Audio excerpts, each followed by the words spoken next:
The Lord be with you. And with your spirit. A reading from the Holy Gospel according to Matthew. Glory to you, O Lord.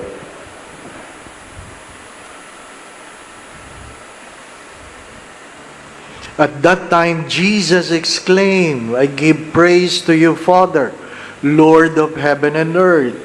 For although you have hidden these things from the wise and the learned, you have revealed them to little ones.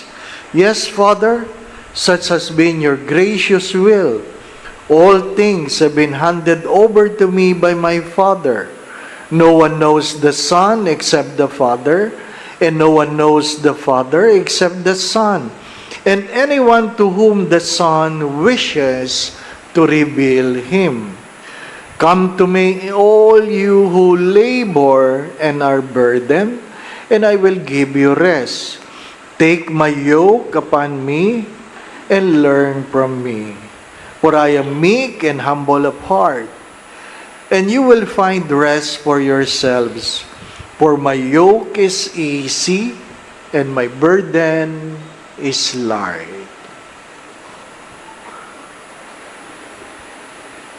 Brothers and sisters, the Gospel of the Lord. Praise to you, Lord Jesus Christ.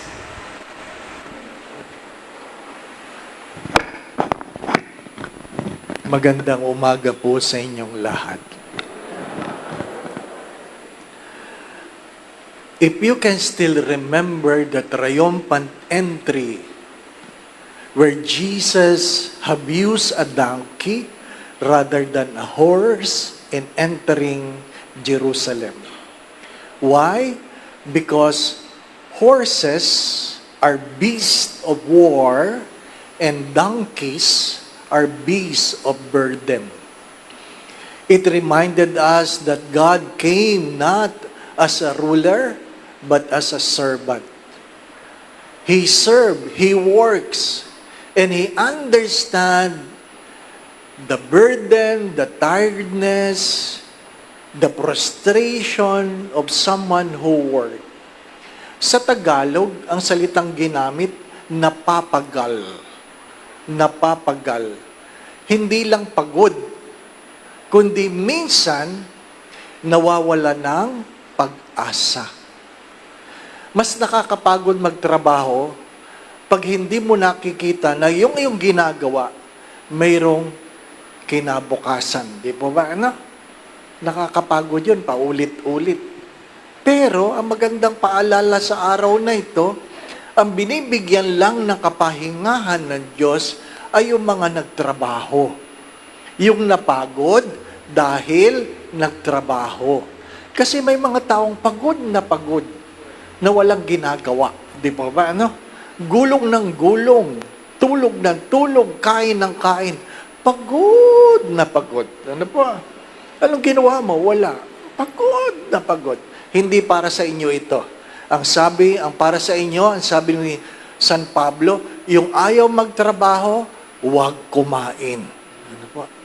Yung ayaw magtrabaho, huwag kumain. Ano po? Para lang ito sa mga nagtrabaho. Ha? The consolation is for those who work and burdened by their labor.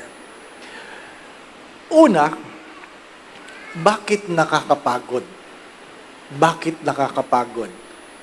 Sapagkat baka mali ang pamamaraan. Mali ang pamamaraan. Sabi nga, don't just work hard, work smart. Don't just work hard, work smart.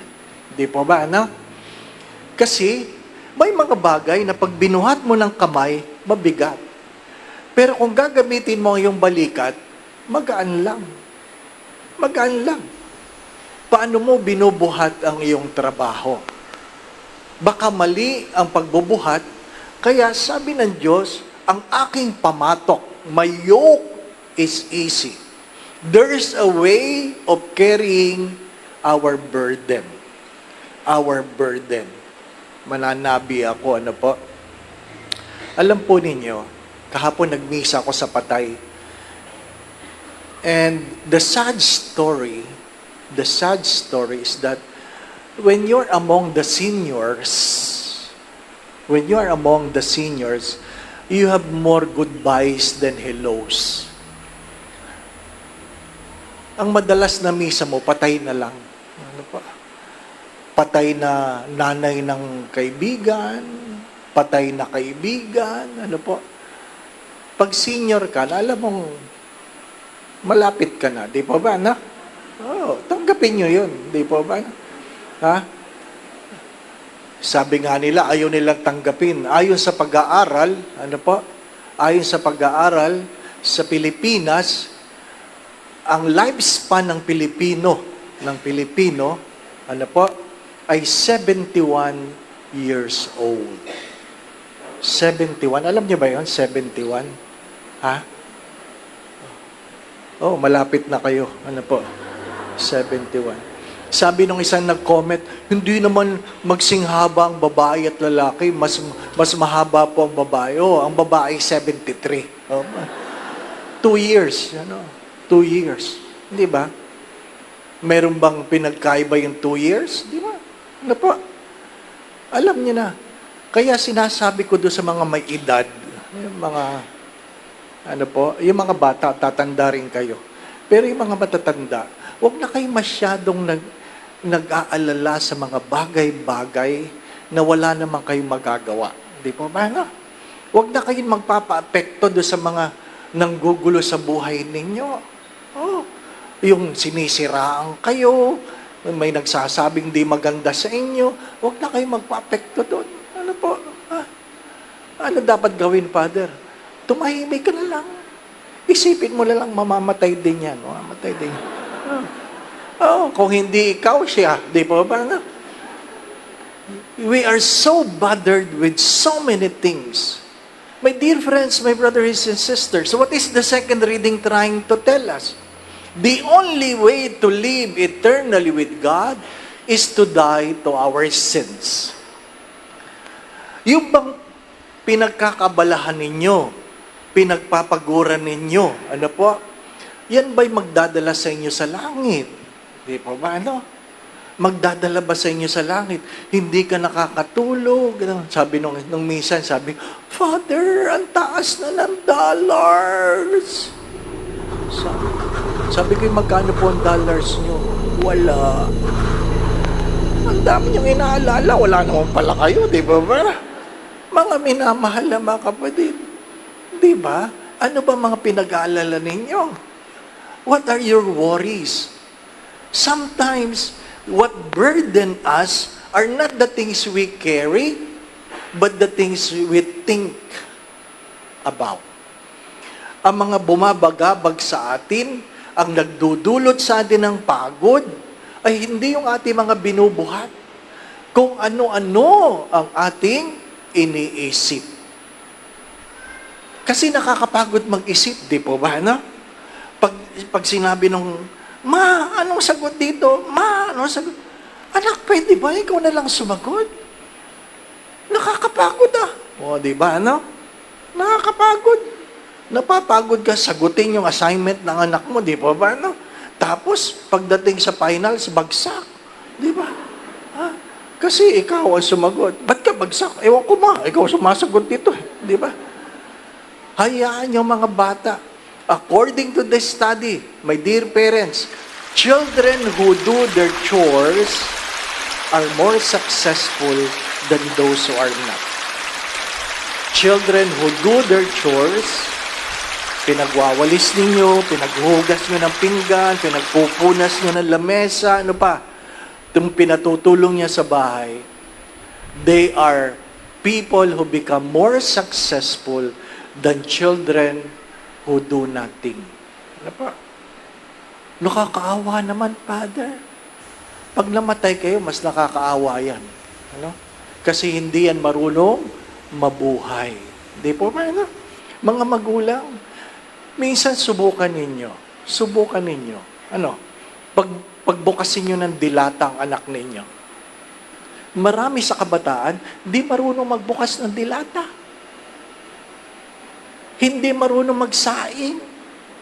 Marunong lang kumain. Marunong ka ba magluto? Di po. Paano ka mabubuhay? May Jollibee naman. Oh.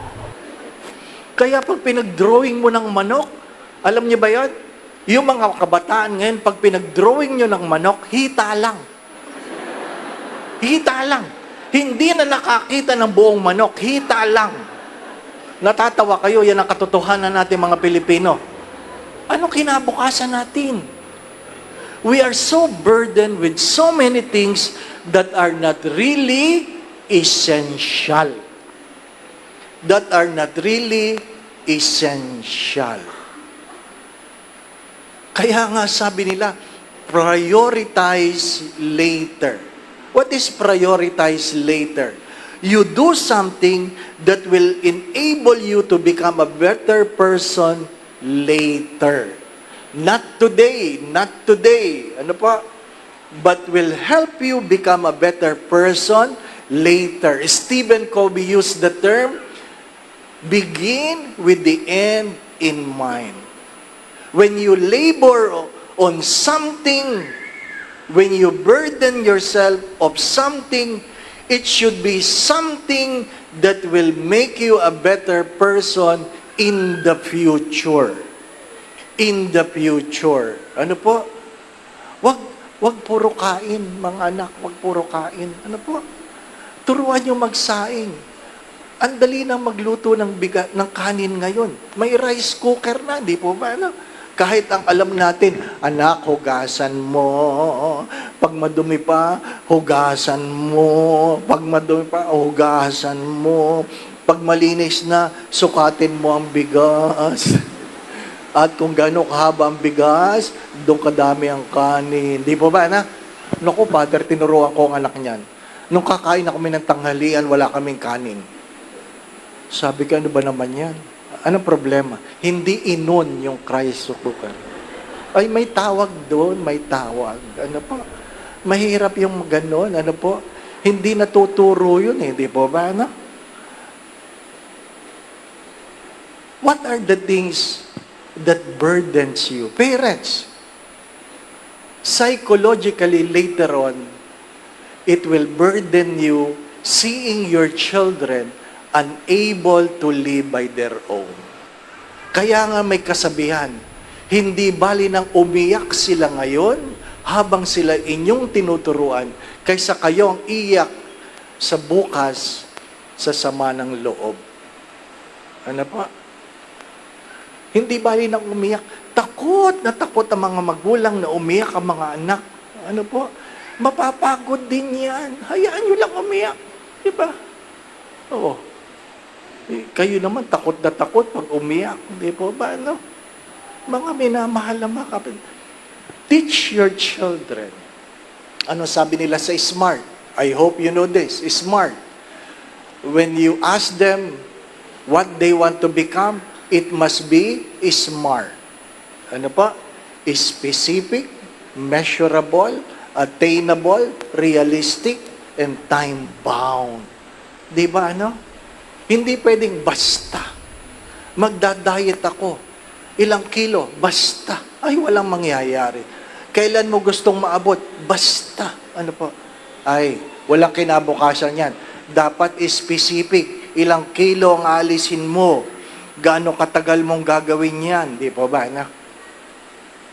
Hindi pwede.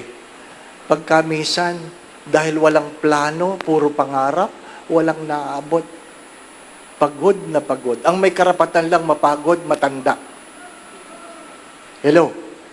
Ang may karapatan lang mapagod ay matanda. Sapagkat pag ikaw daw ay 70 na, wala pa ako, 70 na, palaging pagod. Yung mga 70 yung tatanungin nyo, pagod palagi. Paggising, pagod ako. Kasi pag matanda daw, talagang mapapagurin na. Ano po? Ha?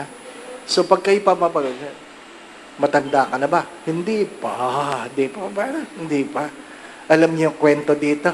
Dati, yung mga upuan na yan, yung mga nasa harap, may nakalagay for senior citizen.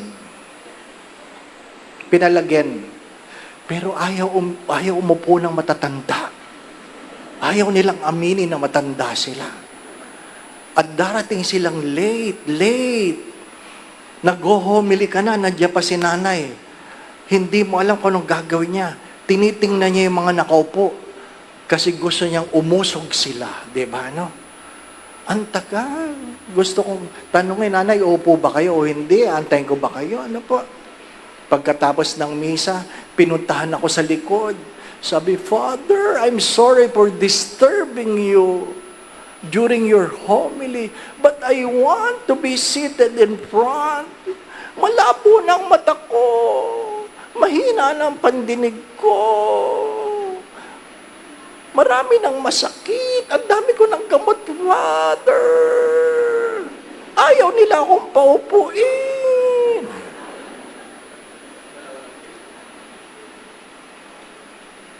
Sabi kay, ilang taon na kayo, nanay? 85 na. Nanay, ang dami niyo reklamo. Dapat nga, patay na kayo eh.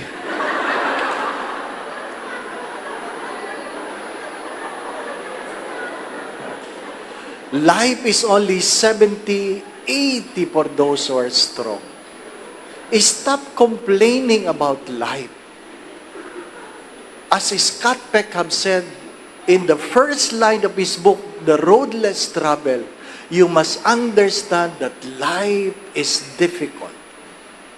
The more you complain, the more it becomes burdensome. Do not forget that. The more you complain, the more it becomes burdensome. That's why it is important that whatever you're carrying, you carry with the right attitude. Alam nyo, yung mga umiibig, hindi napapagod. Di ba, ano? Yung umiibig, hindi napapagod. Nung nililigawan kayo, hindi napapagod ang inyong manliligaw. Di ba ba, ano? Diyan sa landmark, ang dami nakaparadang motor dyan. Ha? Inaantay yung mga sales lady na lalabas. Alam mo kung sino nanliligaw at alam mo kung sino mag-asawa na. Yung nanliligaw pa lang, sinasalubong yung sales lady. Akin na. Ako na. Ha? Pagod ka. Akin na. Upo. Ay, alam mo. Kumain ka na. Di ba? Kain muna tayo. Yan ang nanliligaw. Ano po? Pagbaba niya, kung saan man, jolly. Ako nang order, upo ka na. Ay, anong gusto mo? Ay, burger lang. Ano pa? Tama na yun. Dagdagan mo ng price. Anong drinks? Tama ng tubig. Coco. Nanliligaw yun. Yung mag-asawa ganito. Paglabas ng misis niya, start ng motor. Kanina pa ako dito, nakakapagod, nilalamok ako, ano ka ba? Gutom na ako. Wala nang pag-ibig eh, Pakainin mo ako. Gutom na ako. Yes, darling, yes. Pagpasok niya sa kainan, yung asawang uupo, order mo ako. Diba? Sabi ng babae, may bariya ka ba dyan? Wala! Bayaran mo. Yan ang mag-asawa. Ano ba? Ano? Di ba? Tingnan niyo magkakatabi. Yung nagmamahalan, magkadikit pa ang braso. Gumaganyan-ganyan. Tama si Father, no? Yung hindi na sweet, alis ka nga dyan, ang init-init eh. May bag sa pagitan. It becomes burdensome. It is not the weight that burdens us, it is our attitude. Huwag niyong kakalimutan ito. Pwede kang magtiis ng walang pagmamahal, pero hindi ka pwedeng magmahal na hindi ka marunong magtiis. Pwede kang magbigay ng walang pagmamahal, pero hindi ka pwedeng magmahal na hindi ka marunong magbigay. Pwede kang magpatawad ng walang pagmamahal, pero hindi ka pwedeng magmahal na hindi ka marunong magpatawad. Pwede ka maglingkod ng walang pagmamahal, pero hindi ka pwedeng magmahal na hindi ka marunong maglingkod. There are things we can do without love. But if we are in love, we must be willing to do everything. Today, we're being asked, what burdens you, why you are burdened, and perhaps the more important question, are you still in love? Amen. Going back to what I've said, my dear friends, doon sa mga marunong magmahal, kahit pagod, naghahanap ng paraan paano makakatulong. Pero doon sa mga tamad, kahit walang ginagawa, naghahanap ng dahilan para hindi tumulong. Ano po? Sino ka doon? Ano po? Para po doon sa mga senior na katulad ko, huwag na kayo masyadong nag-iisip. Ha? Enjoy life. Ano po? Hayaan nyo na yung ibang problema. Ano po? Kahit na matakot silang tumatawa kayo mag-isa, tumawa kayo. Ano po? Learn to enjoy life. Hindi na uubos ang problema. Ano po? Nakakalimutan ito ng matatanda. Ha? Hindi nauubos ang problema. Kaya kung puro problema ang iniisip nyo, kawawa naman kayo. Ano po? Enjoy life. Ha? Huwag lang masyadong kumakain ng bawal. Ano po? Nakakabawas ng araw yon. Ano po? Yes. Learn to enjoy life. Life is short. Be happy. Ano po? Be happy. Children, let not you be the reason for the burden of your parents. Mga anak, naway hindi kayong dahilan ng kabigatan ng kalooban ng inyong mga magulang. Help them to be happy. Because if you help your parents to be happy, your children will make you happy. The Lord be with you. And with your And spirit. may Almighty God bless you in your family, the Father, and the Son, and the Holy Spirit. Amen. The Mass has been offered. We go in peace to love and serve the Lord. Thanks be to God.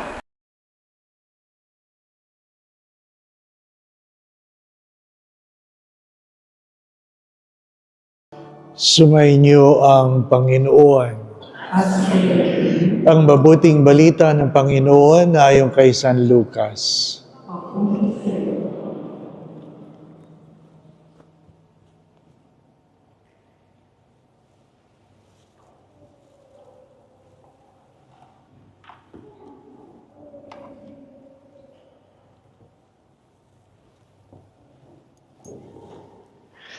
Noong panahong iyon, sinabi ni Jesus, kawawa kayo mga Pariseo, ibinibigay ninyo ang ikapo ng yerba buena, ng ruda, at iba pang gulayin, ngunit kinaliligtaan ninyo ang katarungan at pag-ibig ng Diyos. Tamang gawin ninyo ito, ngunit huwag naman ninyong kaliligtaang gawin ang mga iba. Kawawa kayo mga Pariseo sapagkat ang ibig ninyo ay mga tanging luklukan sa mga sinagoga at pagpugayan kayo sa liwasang bayan.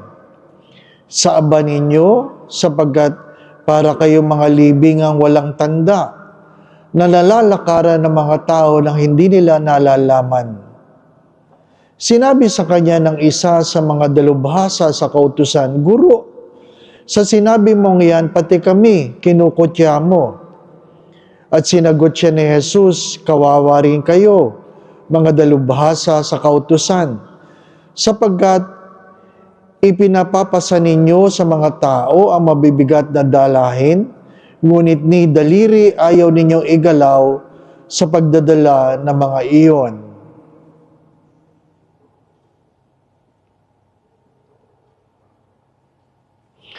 Ang mabuting balita ng ating kaligtasan.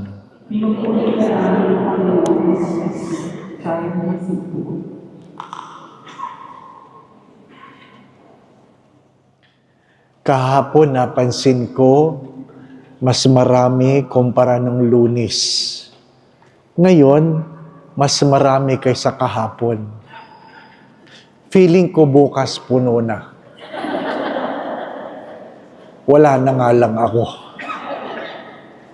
May nagsabi, Father, magsisimba ako sa Musapa sa Sabado. Sabi ko, sige po. Sana magkita tayo, sabi niya. Ay, nasa Ruwais na po ako sa Sabado. Kung titingnan ang mga paligid, yung elevator, yung mga pintuan, yung iba meron pa rin mga sticker na 4 lang ang pwedeng pumasok sa elevator, hindi pa magkakaharap. Marami pa rin palatandaan na lalagyan ng alkohol. Dito wala na mga sticker sa sahig. Pero sa Maynila, marami pa rin. Sticker sa sahig, sticker sa upuan. Marahil yung mga bata, magtatanong sila, bakit ano yan? At magbabalik tanaw, ikukwento kung ano nangyari nung panahon ng COVID. Hindi lang yung tayo ay hiwa-hiwalay, hindi lang yung mayroong quarantine, yung iba ay namatay. Yung iba nawalan ng trabaho. Marahil yung iba sa inyo ay nawalan ng trabaho. At ngayon nakabalik. Nakabalik. Tinatanong niyo ba kung bakit hindi kayo namatay ng COVID?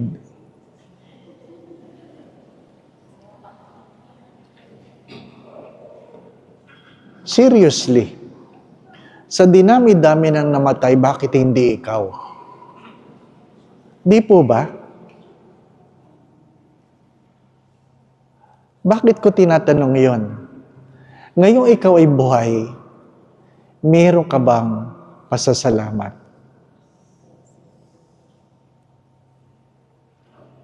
Meron ka bang pasasalamat? Minumula tayo sa katotohanan. Hindi lamang tayo ay para matuto, kundi sana merong pagbabagong buhay. Nagsimula tayo sa realization, kaya pala. At alam natin, anuman ang pagsubok, kaya nating suungin dahil alam natin, patuloy ang biyaya ng Diyos. Kaya natin ito. Sa gabing ito, ang akin pong tanong ay, ano ngayon?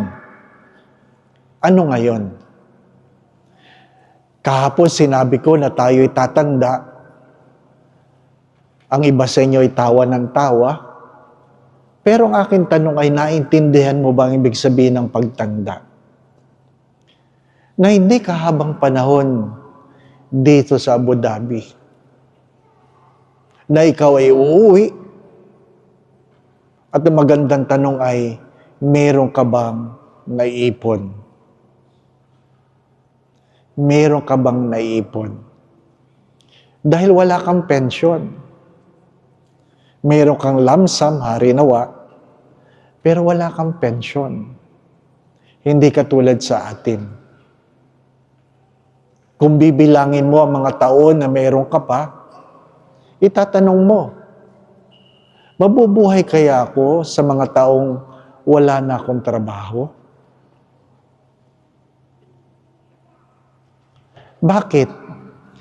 Kasi pagka minsan, pag masagana ang buhay, nakakalimutan natin ang bukas.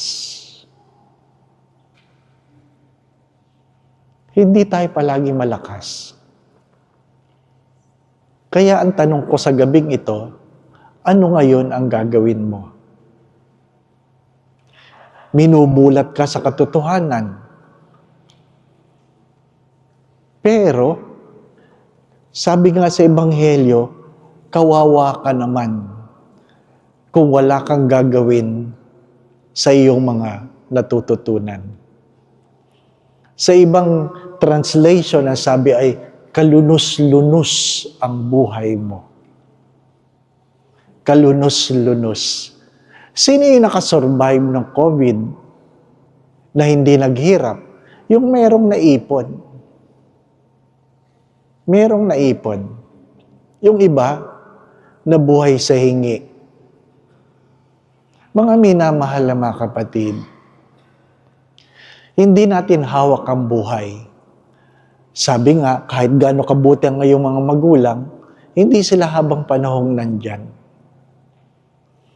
Kahit gaano ka katalino, hindi ka habang panahong malakas. May nag-message, pagdasal mo naman ako, Father, nagkaroon ng retrenchment. Biglaan. Hindi mo alam.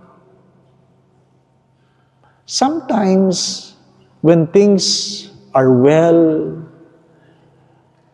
not only that we take things for granted, some of us become entitled. Feeling natin, karapatan natin lahat. Hindi. Kahit gaano kabuti ang Diyos, may mga bagay na hindi pwedeng ipagkaloob ng Diyos. May nag-comment do sa Facebook, sabi niya, hindi naman tama, Father, na pinahihirapan mo ang sarili mo at ikaw ay naglalakad ng paluhod. Ano sagot ko? Sorry for the words. Sabi ko, katangahan yon kung pinahihirapan mo ang sarili mo. Walang taong matino ang isip na gusto ng hirap sa buhay.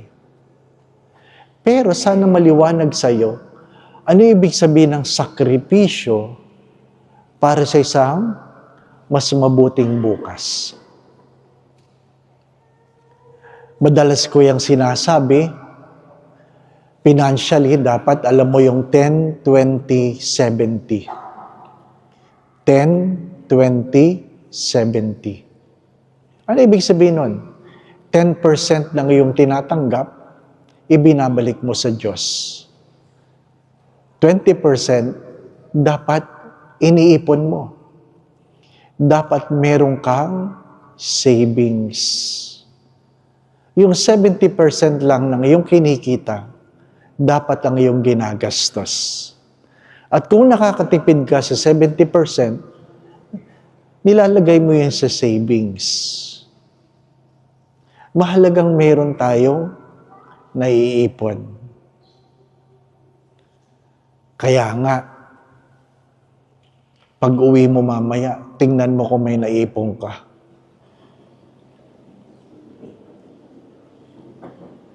Di ba? O baka ngayon pa lang, alam mo lang, ano yun? Di ba? Hindi libre ang gamot.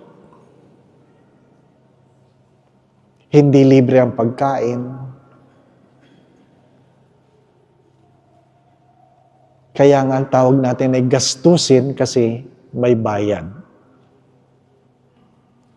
Kaya nga mga magulang tinuturuan ng mga anak na ano?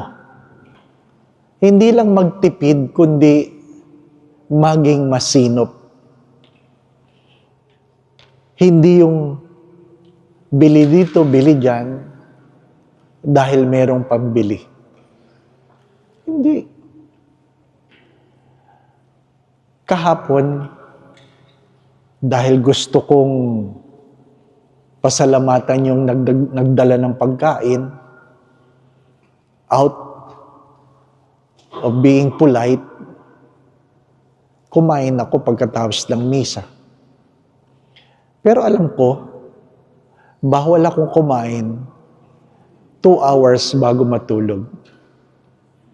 Kaya lang, dahil nandyan yung nagbigay, kumain ka. No? Pagkatapos, magdusa ka. Hindi naman kasalanan yun. Ano po? Mamaya, hindi na. Yung nagdala, salamat. But I'm trying to say, how much of the things I do I do it because I care for my health. But the bigger question is, how much of the things I do it for God? You ask the question, how much of the things you do it for God? A general question. Choir ka. How much of the singing you are doing it for God, not simply because you are part of the community in charge of tonight's choir. How much of the things you do? Umaattend ka ng prayer meeting dahil membro ka ng El Shaddai, sumasama ka sa rosary kasi member ka ng Legion of Mary, ano pa?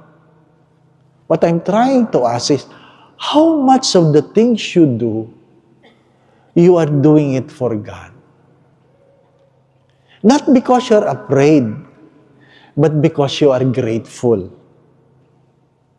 You are grateful. Tinatanong ako ng isang pari, alam mo namang hindi ka nakatulad dati.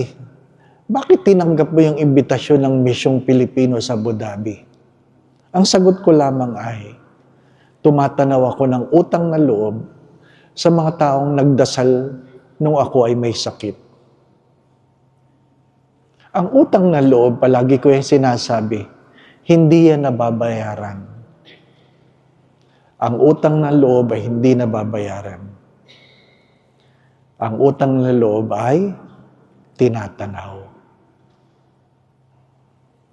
How much of the things we do ay isang pagtanaw ng utang na loob sa Diyos. Binuhay ka ng COVID, hindi dahil ikaw ay mabuti. Binuhay ka ng COVID, hindi dahil ikaw ay magaling magdasal. Dahil sigurado ako, na maraming mabuting tao namatay ng COVID. O baka naman, binibigyan ka ng Diyos ng pag-asa na magbagong buhay. God is giving you a chance to change your ways. Bakit?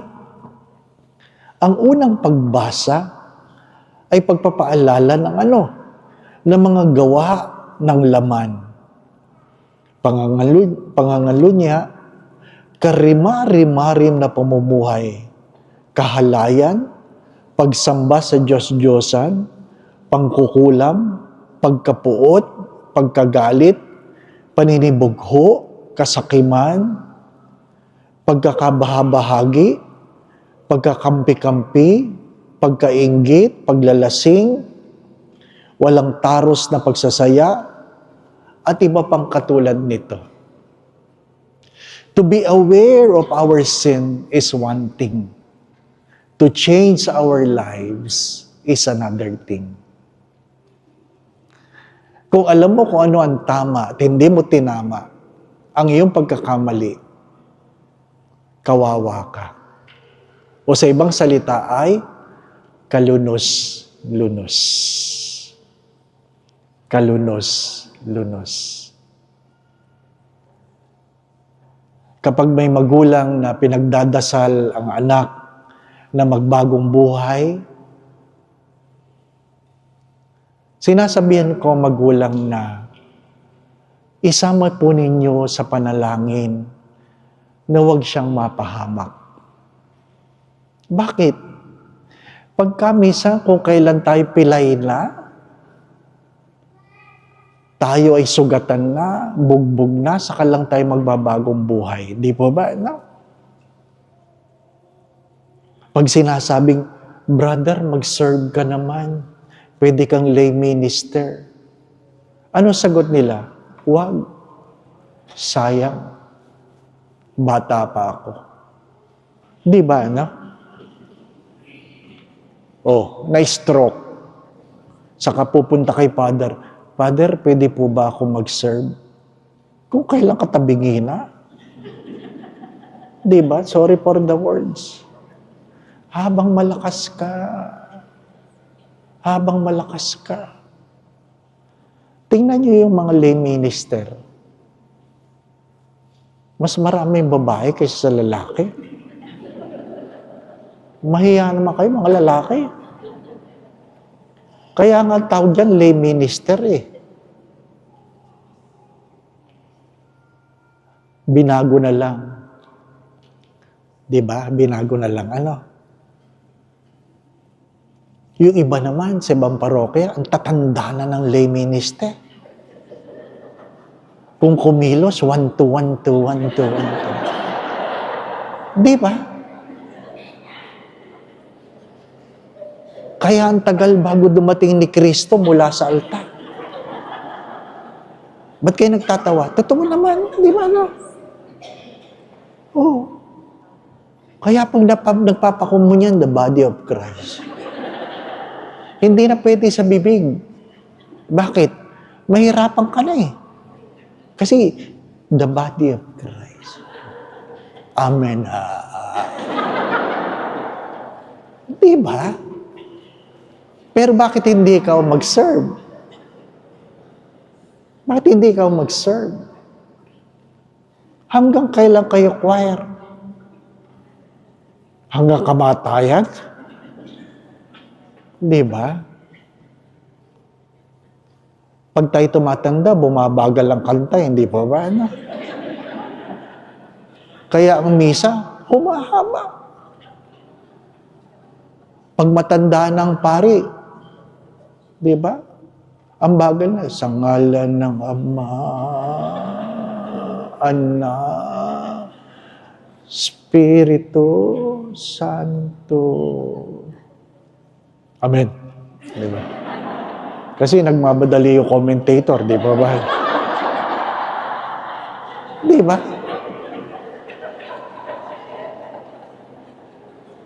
Kinanta ni Father kahapon yung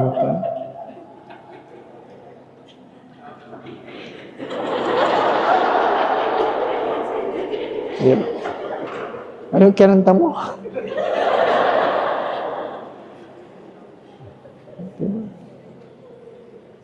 Magpasawalang hanggan. Amen.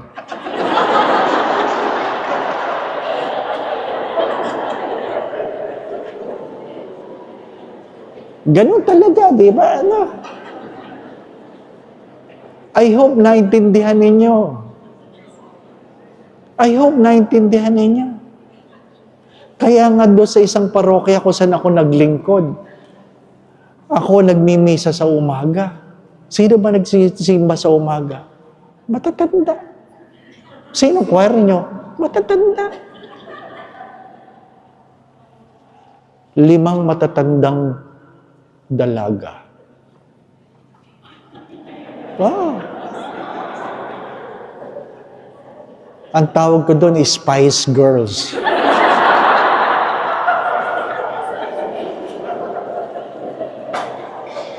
Sa Tagalog, sila ang nagdulot ng pait ng buhay ko. Lahat bumagal. Ang liit lang na simbahan. Pag bell mong ganyan, ting! Wala man lang intro na, tenenen, wala. Ten. Para kahit saan pumasok. Kailangan pa ipadinig sa mic yun. Buksan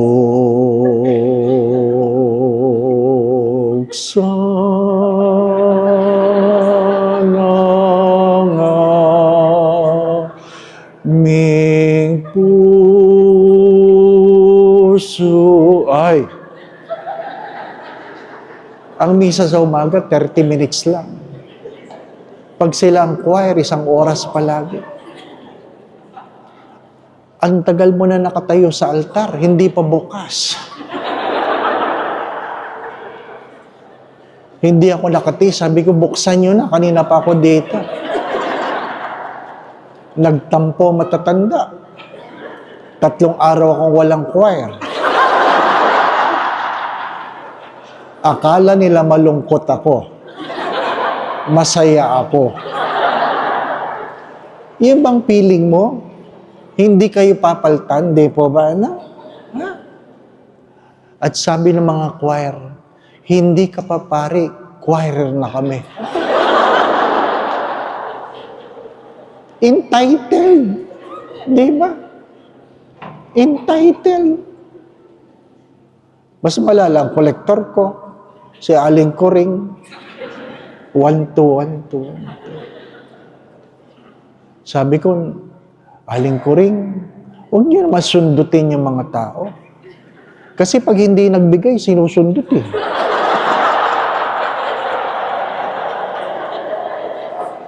Oh. Hindi pwede sa kanya yung papikit-pikit na ganyan. Aantayin ka nun. Pag nainip yun. Aling Kuring, huwag naman ganyan. Ano sagot niya sa akin? Di ka pa pinapanganak, kolektor na ako. Kaya pala ang baba ng koleksyon natin eh. We will grow old. Priests will grow old. Everybody will grow old. If you will not prepare for your old age, who do you think will prepare for you? Do you expect your children to prepare for you? It is not the role of your children to prepare for you.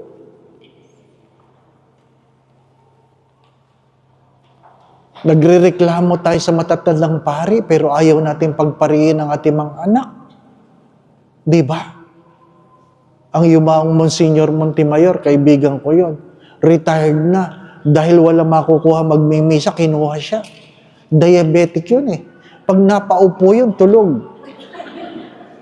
Hindi na yung pinagbibigay na komunyo kasi mabagal na eh.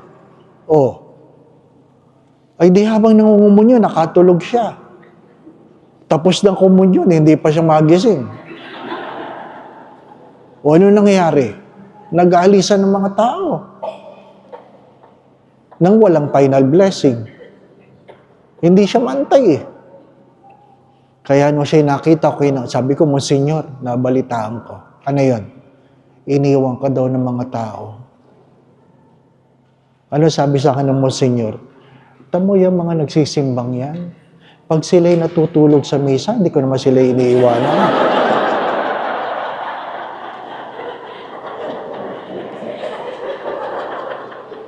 Totoo naman, di ba? Nakanganga ka dyan. May pare bang umalis? Wala. Sabi niya, minsan lang ako nakatulog, iniwan pa ako.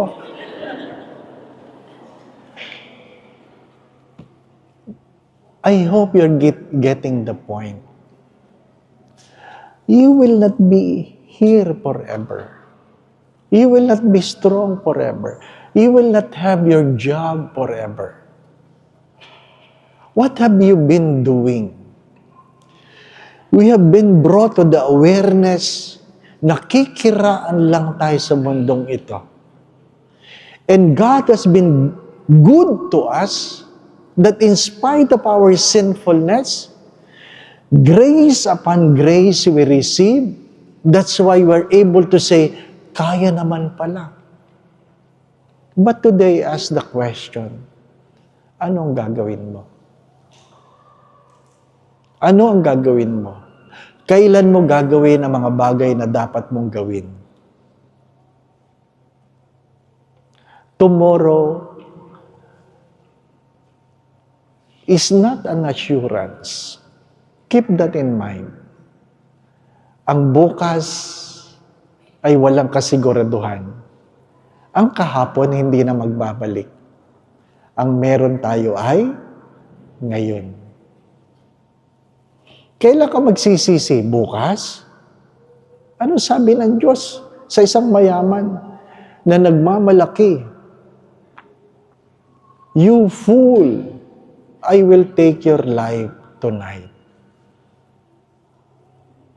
Sa totoo lang, marami nagplano kagabi, pero hindi na nagising kanina. Maraming nagplano kanina, pero hindi na inabot ngayon. Baka mamaya. Di ba? Nagmisa ako ng alas 7. Nagkasal ako ng alas 3. 5:15, completely paralyzed ako. Completely paralyzed. Ang meron lang ako ay tenga at bibig. I can hear everything being said around. And I can speak. Dinig ko. Sa IC, sa emergency room, sabi ng doktor, tinatawagan yung kaibigan ko. He might not make it. He might not make it. Hindi ko mamulat ang mata ko. Gusto ko malaman, ano kaya itsura ng he might not make it, no? Di ba? You do not know. And it is by the grace of God that I was able to go back as if nothing happens. Even doctors would come and look at me and says, you are a different story. Minsan, kinakatok ko yung aming spiritual director kasi hindi siya sumama ng breakfast. At pagbukas siya ng pinto, bihis na bihis siya. Bihis na bihis. Ang tawag namin doon ay full regalia. Naka-Roman collar, naka-suit, naka-belt, kompleto, naka-medyas. At sabi ko, saan ang lakad mo, Father Ben? Ba't di mo sinabi may lakad ka? Kasi ako nagdadrive para sa kanya. Sabi niya, wala akong lakad. Uy, ba't kayo bihis na bihis? Sabi niya, kasi kagabi, nahihirapan na ako huminga. O ano ngayon? Nagbihis na ako. Bakit? Para pag nakita ako, disente. Di ba? Tama din naman, no? Mamaya magbihis na kayo. Hindi nyo alam. Nagtatawa kayo kasi feeling nyo buhay pa kayo bukas. Feeling lang yun. Kaya nga yung mga mag-asawa dito, pag tulog nyo mamaya, Mrs., halikan mo si Mr. Yapusin mo. Patawarin mo siya sa lahat ng kanyang kasalanan. At sabihin mong, mahal na mahal kita. Mamimiss kita.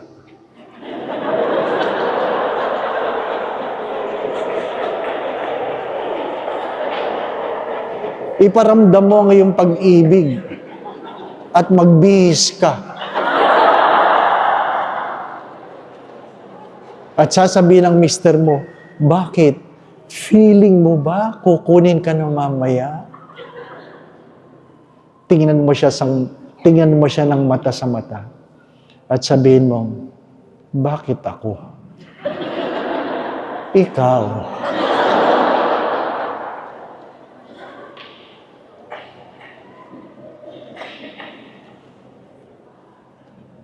Kung kayo'y walang gagawin, kaawa-awa kayo.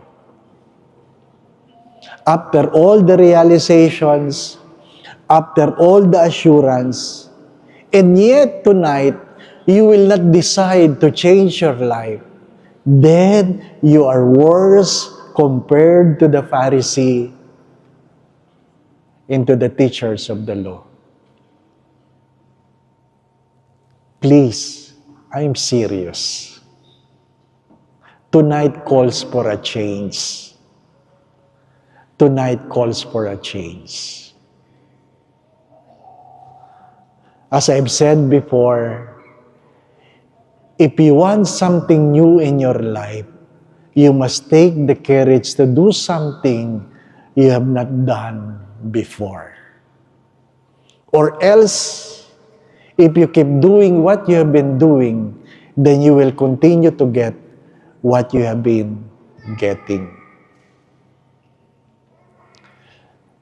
Kaya pala is a realization. Kaya pala is the grace.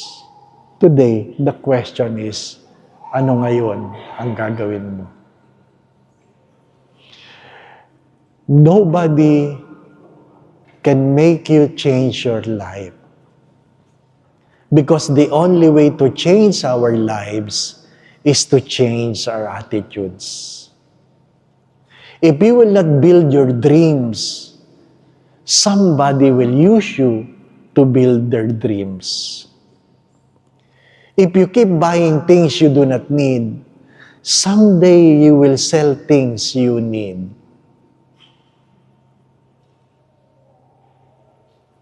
My dear friends, my brothers and sisters, life is short. Life is short. Even though you are healthy, you eat healthy, you exercise so that you can be healthy, I assure you, you will die healthy.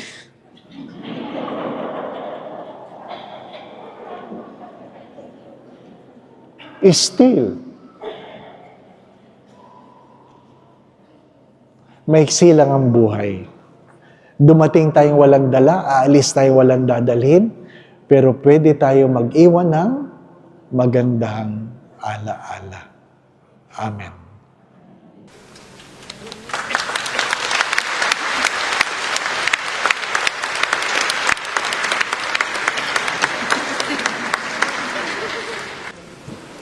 Father Dave, sa 3 gabi po na pakipaglakbay dito po sa Filipino community ng Musapa, nawa po yung bulaklak po na inyong natanggap.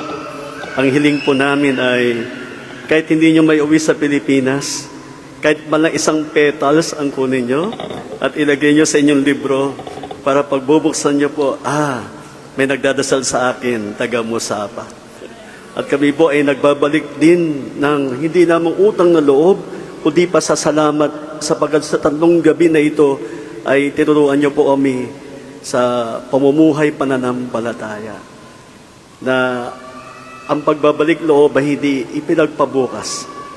Ngayon ang araw ng pagbabalik loob at nawa makita rin natin sa ating kasaysayan, pangit man, maganda man, na naroon ng Diyos, sinamahan niya tayo. Muli, palapakan natin si Father Dave.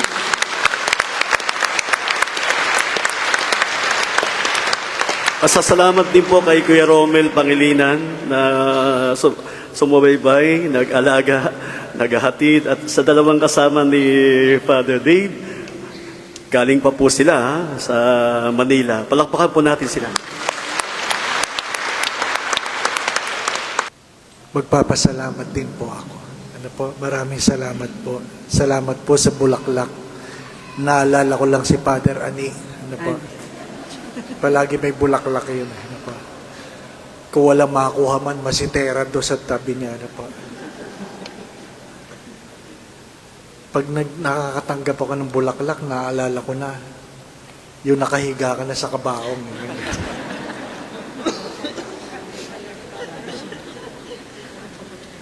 Allow me to pray for you. May invite that you put your hands over your chest.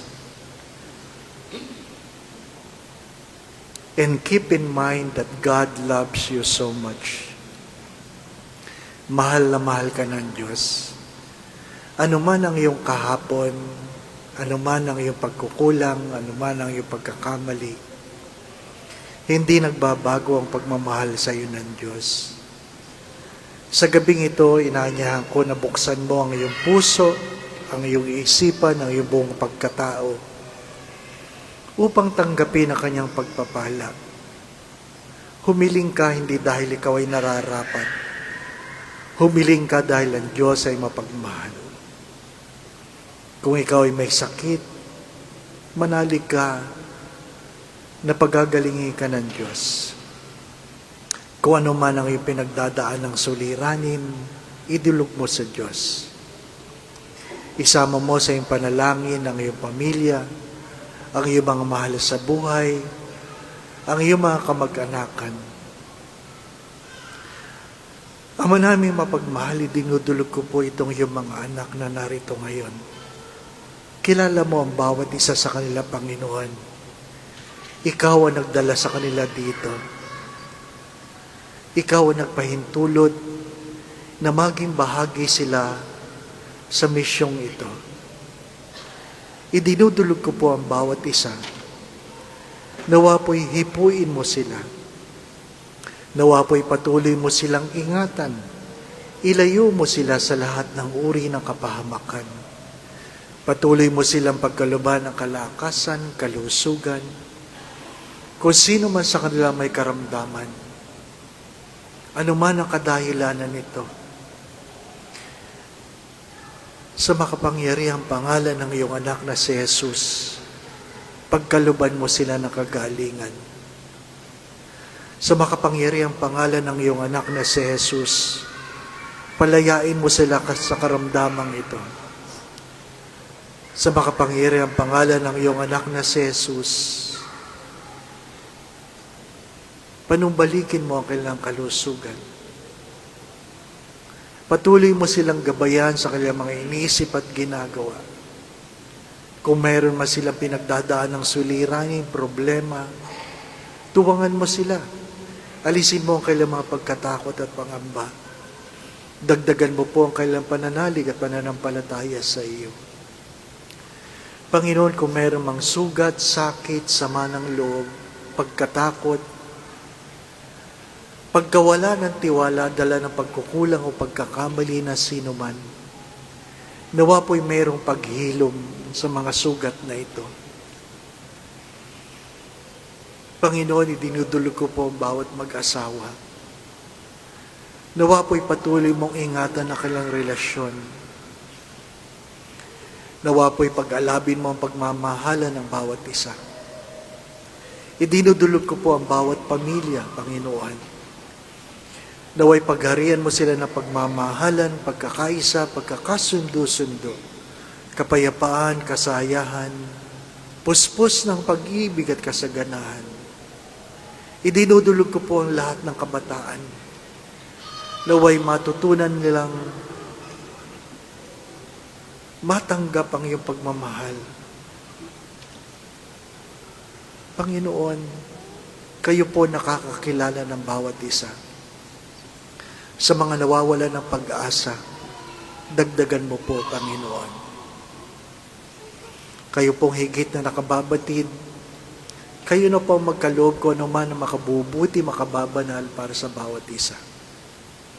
Nawa po ko anuman ang aming narinig sa 3 gabing nakalipas, nawa po'y mamutawi ito sa aming mga puso at isipan. Higit sa lahat, magdulot ito ng lakas ng loob, upang kami magkaroon ng pagbabagong buhay. Wala pong imposible sa iyo, Panginoon. Nawa po sa gabing ito, ang milagrong hinihingi ng sino man ay magkaroon ng kaganapan. Sa tulong at panalangin mga banal, lalong-lalo po ng mahal na Biren, gayon din na San Jose ang tapat niyang esposo at lahat ng mga banal, pagpalain mo po ang bawat isa. Sa ngalan ng Ama at ng Anak at ng Espiritu Santo. Maraming salamat po.